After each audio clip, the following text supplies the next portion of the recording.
The Honjo Masamune is the ultimate samurai sword. In Japan, it's regarded as a national treasure, a thing of beauty, shaped by fire, a thing of power, born of water. Forged centuries ago by master swordsmith Masamune.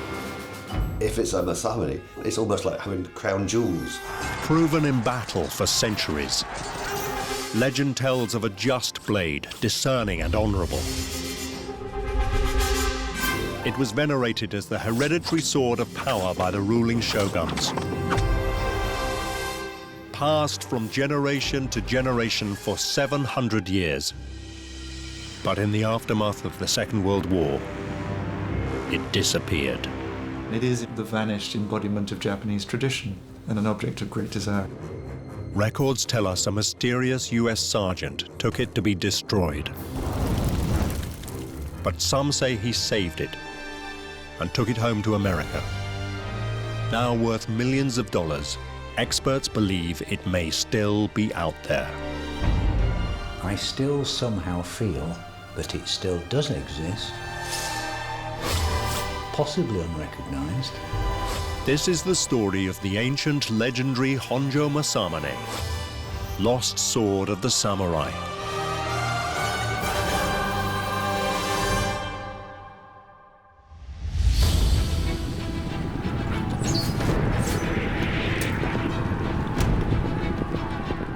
In the late 13th century, the rulers of Kamakura province near Tokyo had a serious problem.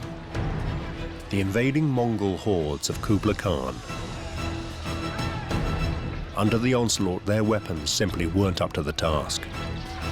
When the Mongol invasion happened, Japanese swords were nice, slender, beautiful-looking things, but they broke on the Mongol armour.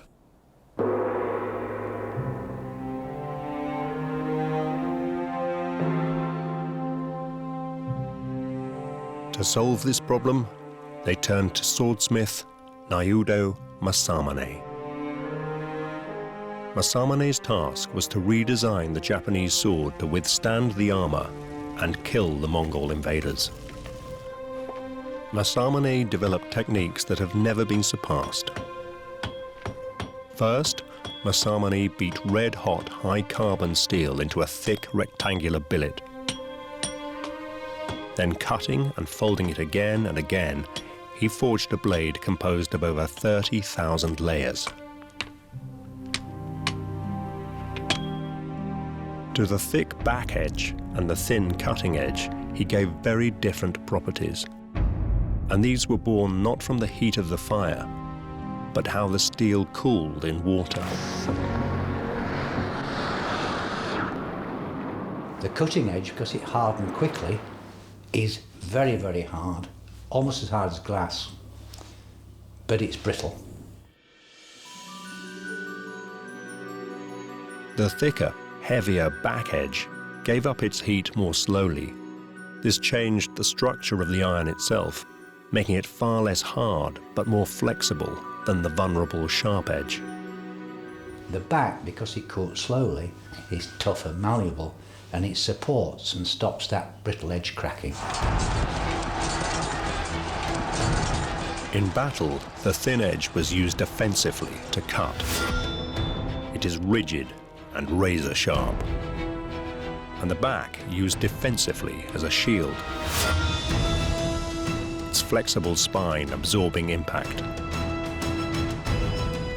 But to withstand the Mongol armor, Masamune also made his blades broader from edge to back for strength, the point longer to pierce, and the hardened edge deeper to aid repair.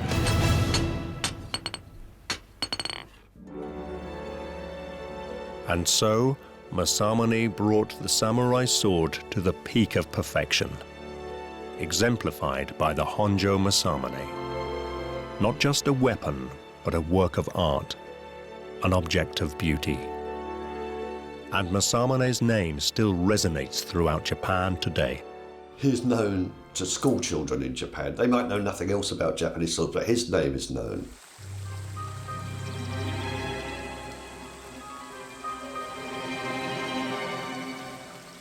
Over the centuries, many legends have grown up about the great Masamune and the magical qualities of his swords. One of Masamune's pupils thought that after many years' training, he had surpassed his master. To test the quality of their respective blades, they suspended them in a stream. The student's blade was so sharp that it cut leaves and twigs, everything in its path. Masamune's blade, just as sharp, cut nothing. The student claimed victory, but a bystander disagreed. He observed that Masamune's blade did not cut needlessly. It was discerning and honorable, a just blade. Masamune is generally given the titles Goro Nayudo, which have Buddhist implications, suggesting he was of the priesthood, or at least a devout follower of Buddha. His finest work, the Honjo Masamune, was primarily a weapon for cutting human flesh. And the samurai would develop a very practical method for testing blades. For a fee, an official tester would use a blade on a corpse from the execution grounds and report back to the owner on how it cut and how it behaved and how many bodies and which particular part of the body to cut. The edge was sharp and the back strong, but yet another key property made the sword so deadly: its curve. Swords were made curved because they cut flesh better when they're curved. There's a slicing action that's automatically built into the cut.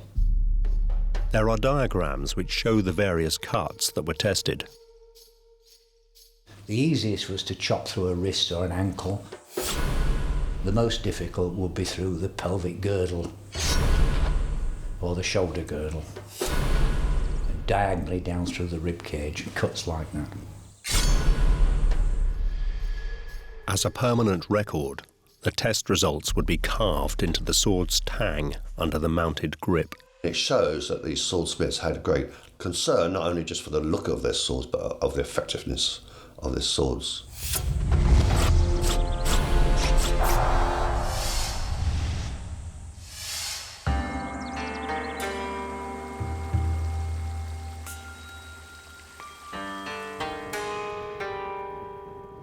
History doesn't record precisely when Masamune drew from his furnace the greatest blade he ever made, the Honjo Masamune.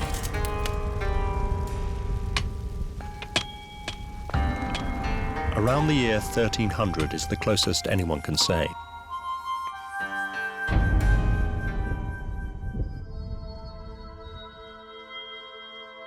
Nothing is known of its early life or battles, who wore it proudly in his belt, or who inherited it over the centuries.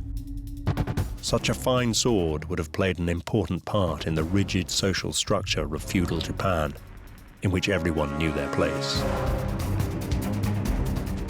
At the top was the shogun, who was if you like, a military dictator.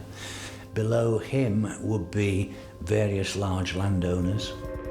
The powerful landowning lords, the daimyos, were protected by the knightly class, the samurai. The name literally means one who serves. The soul of a samurai is to serve.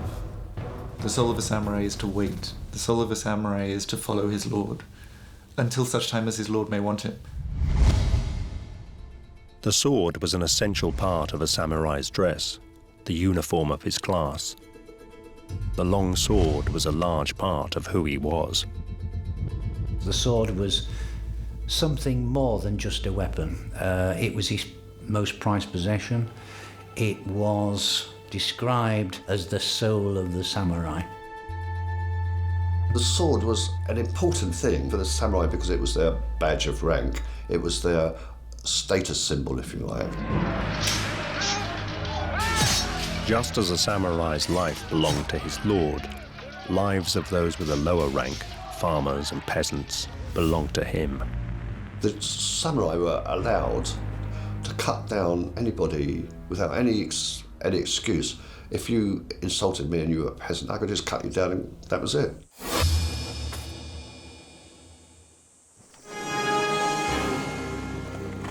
The Honjo Masamune first enters recorded history when, 300 years after it was made, it got its name.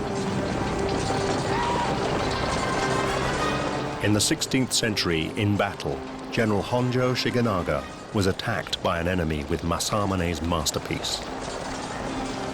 The sword had already claimed a number of trophy heads that day, but General Honjo Shigenaga prevailed, and finally victorious took the sword as his prize. From then on, it bears his name, Honjo Masamune.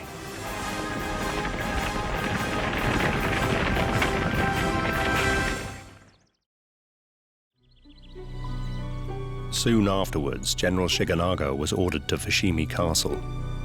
But short of money, he sold the now priceless sword for 13 large gold coins. At today's gold prices, around £2,500. It was now that the Honjo Masamune was transformed from a valued weapon to priceless symbol of absolute power. The superlative sword became the ultimate gift to pass up the social ladder to nobles of ascending rank as a token of esteem. Eventually, it was received in tribute by warlord Tokugawa Ieyasu. With the Honjo Masamune at his side, Tokugawa Ieyasu was about to change the course of Japanese history.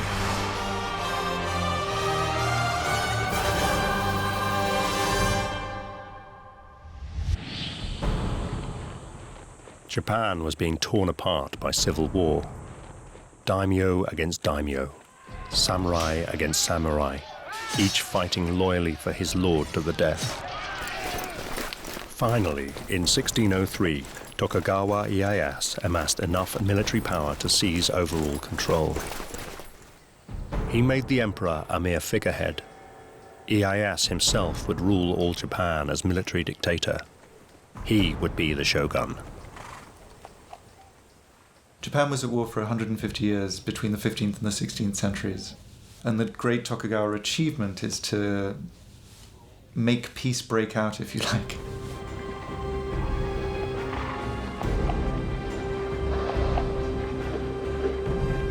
The Tokugawa shoguns brought 250 years of peace to Japan. And their ceremonial sword was the Honjo Masamune.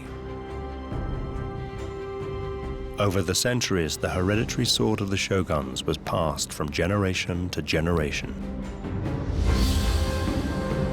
Even after the Tokugawas fell from power in 1868, the great sword continued to be handed down within the aristocratic family into the 20th century.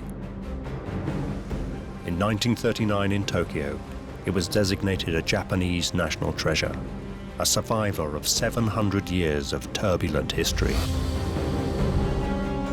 It was only in the upheaval of the Second World War that the mystery of the Honjo Masamune begins, when it disappeared.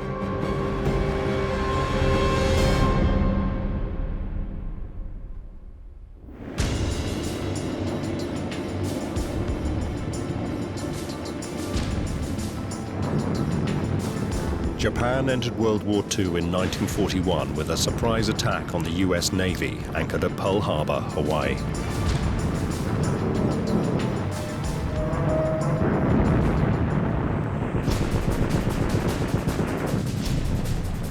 As Japan poured millions of troops into battle, the High Command boosted recruitment and morale by fostering the ideals of Japan's ancient past, Bushido, the way of the warrior, and the heroic exploits of the samurai.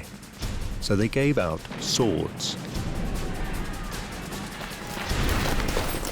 If you were recruiting people from backgrounds which had no military history whatsoever, the simple act of recruiting them, giving them a sword, or allowing them to wear a sword and carry a sword was, in a way, elevating them in status and giving them a pride. Every officer, sergeant and corporal had to wear a sword as part of his uniform. The sheer number required was huge. So these modern military swords were not hand-beaten by master craftsmen in the traditional way. A lot of swords made for officer class were mass-produced from pieces of steel, usually a piece of railway line. A lot were made in factories. All of the swords made for NCOs were mass-produced in factories from ordinary steel. By the Second World War, there are estimated to have been as many as 2 million swords worn by the Japanese military. The symbolism of the sword continued to be promoted in Japanese propaganda throughout World War II. This pilot on the cover of Japanese propaganda magazine Front in 1943 carries his sword center frame as a symbol of honor, justice, and fighting spirit.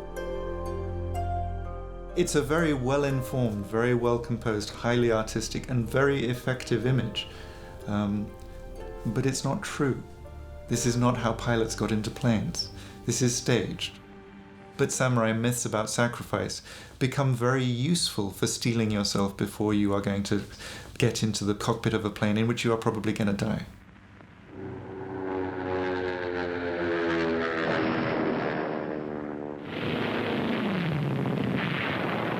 For the Japanese, war was a fight to the death. The emperor and the government could not countenance surrender.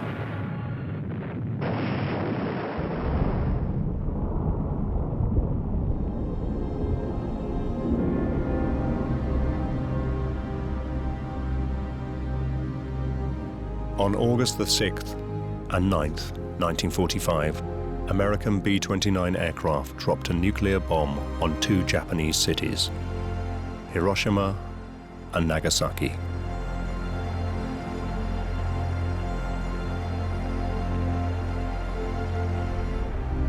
Just 6 days later, the Japanese had to bear the unbearable, think the unthinkable.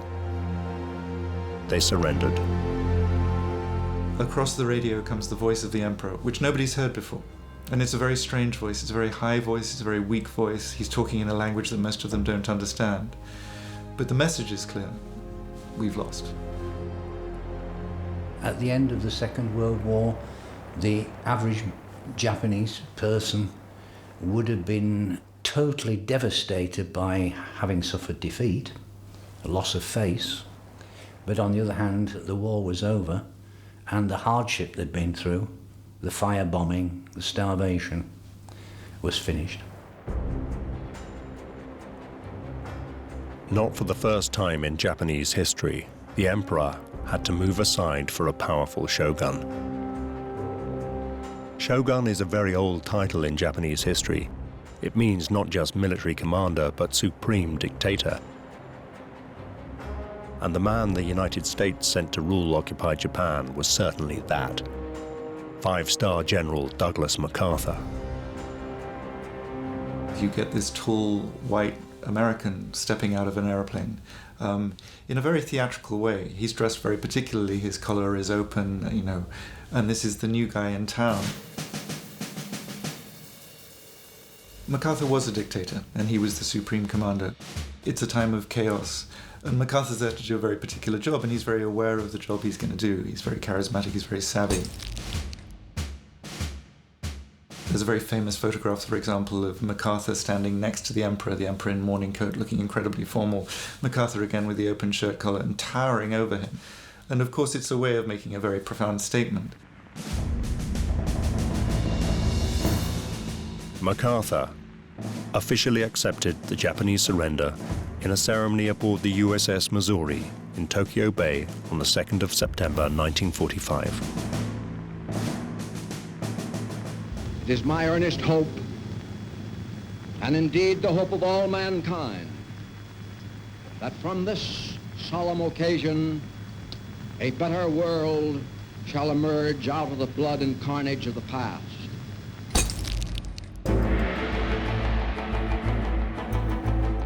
As soon as the surrender was signed, MacArthur, as Supreme Commander Allied Powers, set to work. He issued SCAP General Order No. 1, the immediate surrender of all Japanese armed forces. MacArthur demanded they cease hostilities and lay down their arms.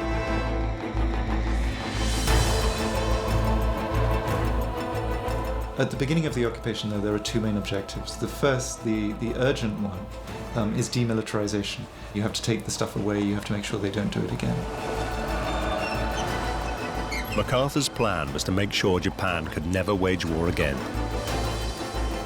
Total demilitarization and disarmament were paramount.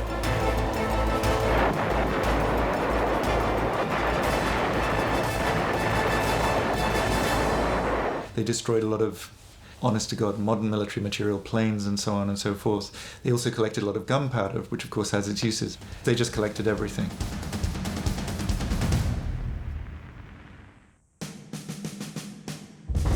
MacArthur soon destroyed hundreds of ships and thousands of planes. But what should he do with all those swords? Every Japanese officer, sergeant and corporal carried one at his side. There were millions of them, but MacArthur was determined to collect every one. Not because the swords were a military threat, but because of their enduring symbolic importance. Certainly, taking away weapons is one way of demonstrating your authority.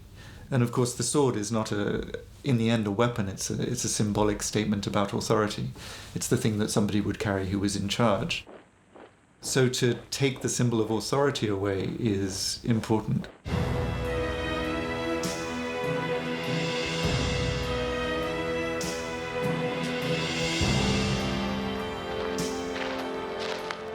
All over the Pacific, surrender ceremonies were organized by the victorious Allies.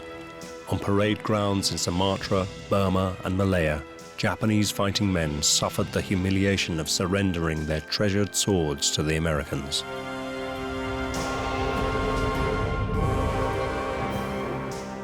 Your government, regarding military swords as weapons, does not acknowledge the wearing of swords as dress, and we have been ordered to surrender all kinds of swords.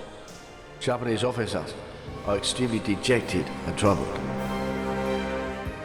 What the Allies didn't realize was that some of the swords were not modern, mass-produced weapons, but handcrafted antiques of great value. Some families at the beginning of the war who did own swords that had been in the family for many, many generations and possibly had been used in warfare in the distant past, took them to battle, having picked up a tradition that had been going on for centuries of carrying an ancestor's sword into battle.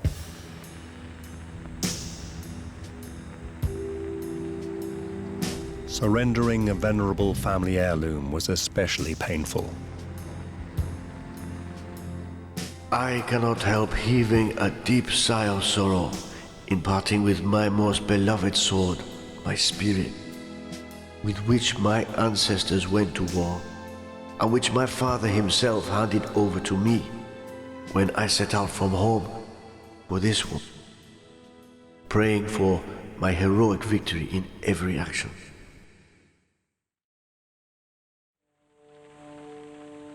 Hundreds of thousands of swords were surrendered, but what to do with them? Some were awarded to Allied officers or to civilians who had distinguished themselves in the war effort. To one, a crude, mass-produced blade, to another, perhaps a centuries-old work of art. The Americans didn't know or care.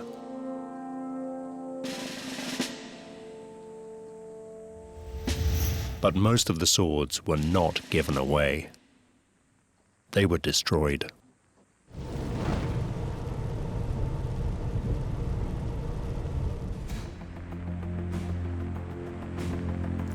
The SCAP instruction for disarmament applied not only to frontline soldiers, but the people of Japan at home too. Even swords in private hands. The Honjo Masamune in the Tokugawa mansion in Tokyo was no exception. Collect and deliver all arms in the possession of the Japanese civilian population. All of the swords in Japan were rounded up into centres, usually warehouses or school gymnasiums, and piled high ready for destruction. The order to collect all swords meant just that. These seizures were indiscriminate. Family heirlooms decorating homes and masterpieces in collections were commandeered as quickly as military blades. The people who were handling the swords, who were sweeping them up in the dragnet, were quite low-level functionaries, very hard-pressed for time, as low-level functionaries normally are. They're not colonels with an enormous amount of time on their hand. They don't know what they're dealing with. The owners of swords were instructed to take them to collection points such as police stations. Even the aristocratic Tokugawa family, who as shoguns once ruled Japan, were not exempt. The SCAP instructions were law, and they were ordered to relinquish all their fine swords, including the legendary Honjo Masamune. In Japan, there was outrage. Would they really have to give it up to the Americans, who appreciated nothing of its history or symbolism? Influential people, collectors and museum curators, were soon complaining to SCAP about this assault on the Japanese heritage. Very quickly they discover that there's blowback, if you like, that they are being indiscriminate and that they're annoying some people. Of course, they learn more very quickly. They learn that some people don't like having their swords taken away. They learn that there are collectors of Japanese swords who have nice collections, which got caught up in the dragnet. A key figure in trying to save swords like the Honjo Masamune was Dr. Junji Homma of the Tokyo Museum. He met military police commander Colonel Victor C. Cadwell of the US 8th Army, the officer in charge of weapons collection. Dr. Homma explained that some swords were ancient works of an almost forgotten art, like the cathedrals of the West. A vivid symbol that was an extension of the samurai himself, influencing Japanese art and literature. Dr. Homma argued that they were not military weapons at all. Treasures like the Honjo Masamune were art swords. It was people like Homma who coined the phrase of Japanese art swords in order to save them from destruction by the occupying forces. It was essential they were preserved because they were part of Japan's historic artistic inheritance. Then this term art sword was devised. Homma succeeded and convinced Colonel Cadwell that Japanese swords were not simply wartime weapons and should no longer be treated as such. SCAP Instruction 12 tried to clarify the situation. You are advised that if these swords are the personal property of those officers concerned, they may be retained on condition that henceforth it will be understood that they have no military significance whatsoever, but are household treasures. But Cadwell didn't have the final word. As late as November the 11th, 1945, contradictory orders were issued by SCAP. All swords, including privately owned swords, shall be treated as symbols of militarism and destroyed. As a result, valuable antique blades continued to be swept up. Sadly, a lot of very fine traditional swords did go into the melting pot. Some families protected their heirlooms by deceiving the Americans. Certain families in Japan deliberately acquired what I can only describe as very poor quality swords and hid their better swords because they knew they were going to be taken by the victors.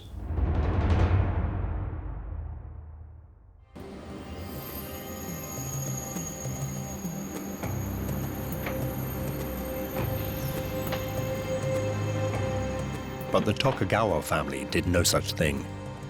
They took a very different, honorable course and accepted the latest edict from SCAP.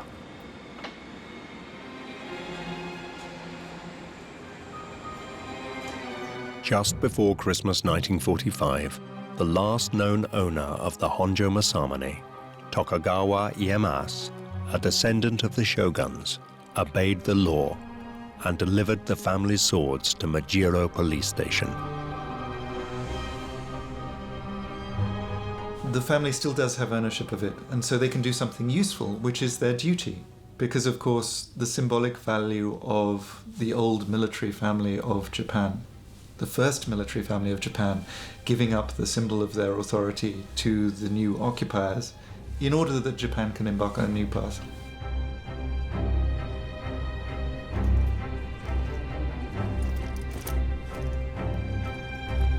Tokugawa Ieyasu handed in 15 swords, bundled all together.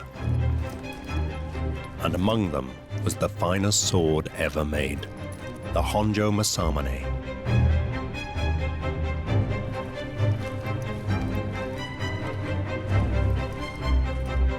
Mr. Tokugawa never saw the great family sword again.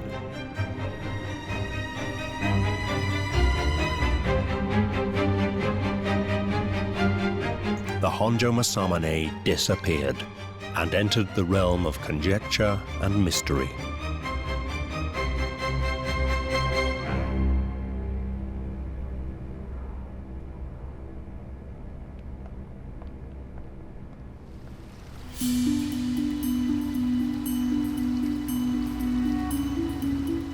The first clue to what became of the lost sword of the samurai appeared in New York 20 years after the end of World War II. The August 1966 edition of Saga, an American adventure and mystery magazine, contained an article listing Japanese national treasures that went missing after the war. The list of 14 swords included the Honjo Masamune. Here in black and white, it recorded that a Sergeant Coldy Bymore of the 7th US Cavalry had collected it from the police station at Majiro. But how reliable was this record?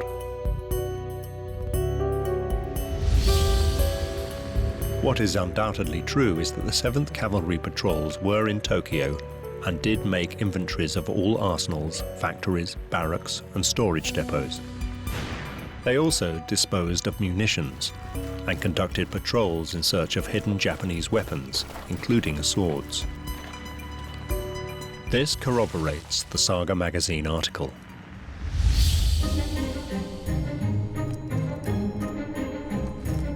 The next question is, did Sergeant Coldy Bymore take the sword from the police station?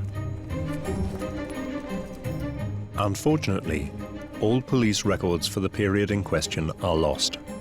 But there is another source, the Japanese Department of Education. Their records at the time make it clear that the Honjo Masamune certainly was taken from Majiro police station by Sergeant Bymore. But where did he take it?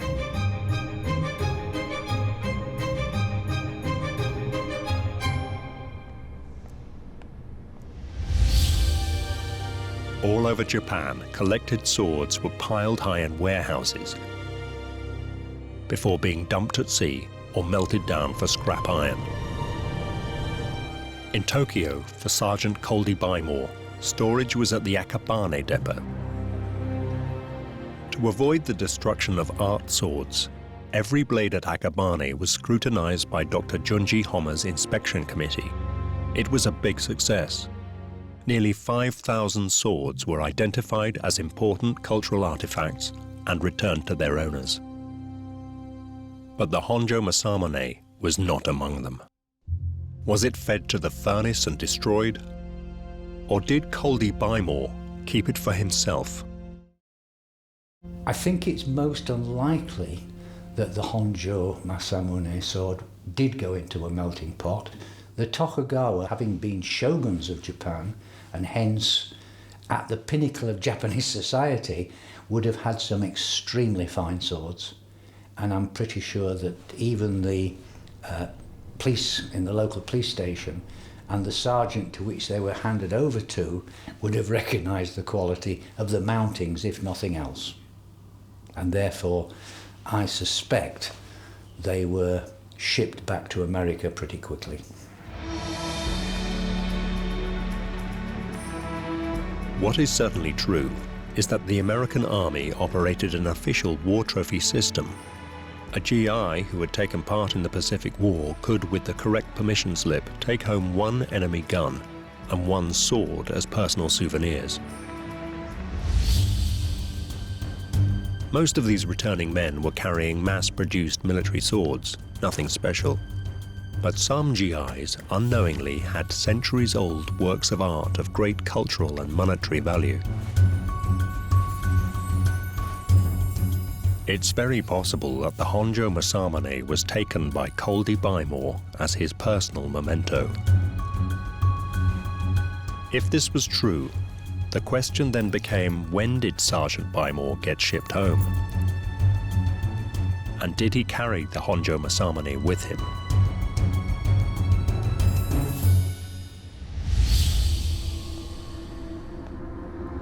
At this point, the trail becomes even more obscured. 7th Cavalry records should reveal when Sergeant Coldy Bymore left Japan and when he arrived home. But the 7th Cavalry Veterans Association lists no one by that name. Does that mean there never was a Coldy Bymore? The facts are more complicated. The Saga magazine article contains another clue. It describes the name Coldy Bymore as phonetic. This indicates it's a translation from English into Japanese. The strange name Coldy Bymore may be inaccurate. We're moving between languages. We're moving between languages fast on a busy day when there are 100 different things to do by somebody scribbling in a book. So when you hear the name that's come down to us, the first thing that comes to mind is, this isn't an American name. This is a problem of transliteration. The Japanese have developed phonetic alphabets to help transcode English and other languages. The characters are not words, as in Japanese, but represent particular sounds. It is not precise. In order to get the sergeant's name down, what the Japanese sergeant would have done would have been to write his name in a Japanese syllabary, an alphabet, but we call it a syllabary, because it's a way of transliterating English into Japanese. This system of transliteration is far from perfect, as Japanese sounds don't appear in English, and English sounds have no Japanese equivalent. The name may not be Coldy Bymore, but something that sounds a bit like it. If you think back to that moment when he wrote it down, it sounds something like Gorudi Baimor, or maybe Bimoru, and actually then transcribing back, because it went both ways. So maybe this is Goldie Beamer, maybe this is Cody, maybe this is Biltmore. God knows. When the American sergeant said, "Oh, my name's Goldie Beamer," the Japanese would say Gorudi Bimaru, and then put it into these characters, which then come back to us in a scrambled form.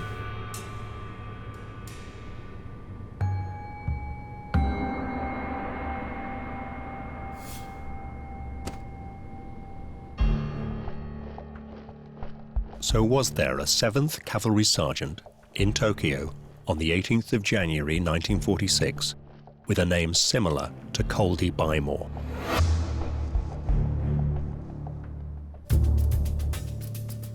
Unfortunately, the scrap records of lowly sergeants have been routinely destroyed. The true name of the sergeant can never be found. But even so, many believe the Honjo Masamune could still turn up.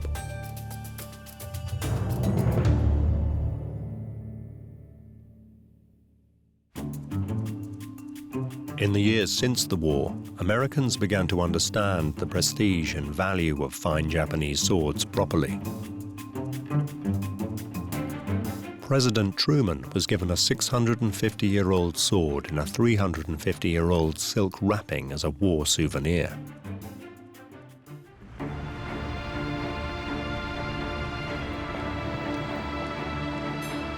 The Allied occupation of Japan continued until 1952, and the influx of swords to America after the Second World War was like a tsunami.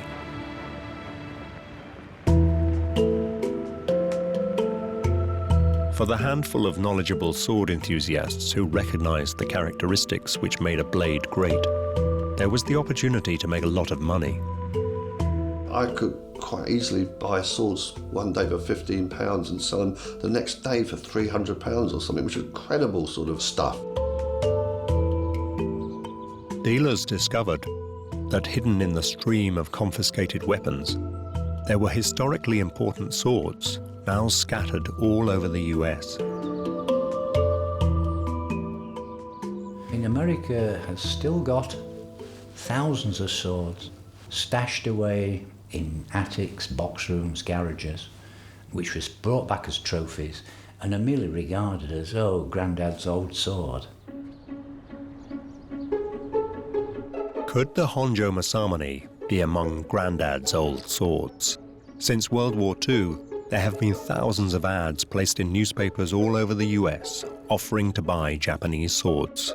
These were the days when a fine collection could still be acquired very cheaply. In America, especially over the 1970s and 80s, I've heard it termed as the gold rush over there, and people were making fortunes buying, selling swords, and mostly selling them back to Japan.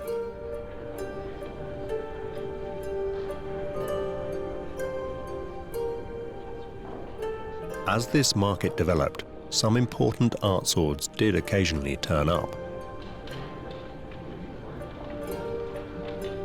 Avid collector Clive Sinclair came by a sword when it surfaced in just this way. Wonderfully preserved, it was made especially for the shogun's chief test cutter. It turned up in an antique fair, swapped hands for £400. Within half an hour, it's got up to £1,500. And I paid £10,000 for it. And I've spent another £3,000 on it since then. And it's been exhibited in Japan. It's a very good sword. Could this one day happen to the Honjo Masamune?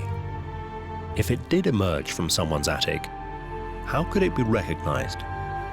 There is a telltale way of knowing. 700 years ago, when Masamune plunged the hot blade into cold water, he gave birth to a razor-sharp weapon.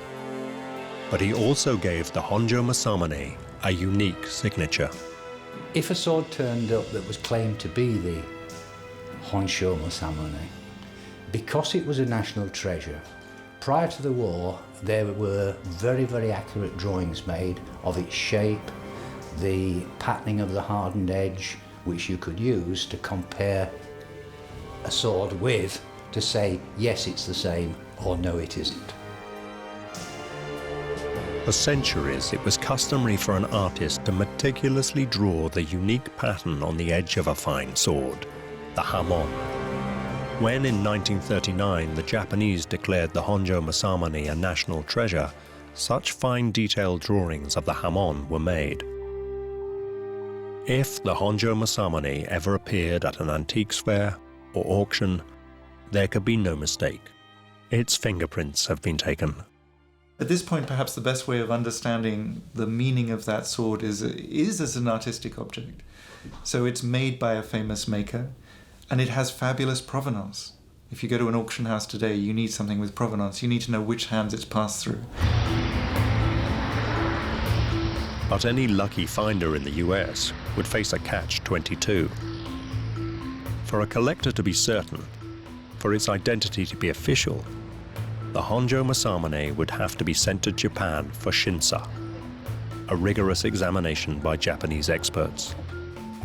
The problem with that is, if you live in America and you own this sword and you send it to Japan for shinsa, they won't allow it to be exported again. So you've actually got to give it back to Japan, basically, to get it verified. So, if anyone did find it, they would have every incentive to keep it secret, for fear of losing it. Whatever the case, the whereabouts of the Honjo Masamune remains a complete mystery to this day. Anyone trying to trace it faces huge obstacles. The few clues there are sparse. The identity of the elusive cavalry sergeant is still a mystery. Precisely what happened that day at the Majiro police station may never be known. If only we had the paperwork, a signature, the Honjo Masamune might yet be found. It's one of the ironies of this story that the Honjo Masamune needn't have been handed in at all.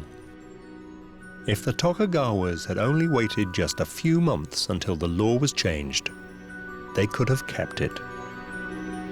Maybe even 6 months later, it would have been protected. It would still be there. It would probably be somewhere deep in a vault in the Tokyo National Museum.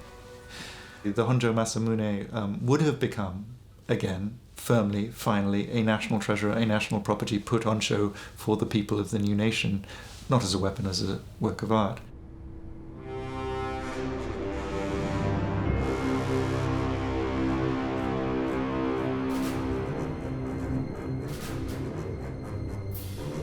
There is another irony.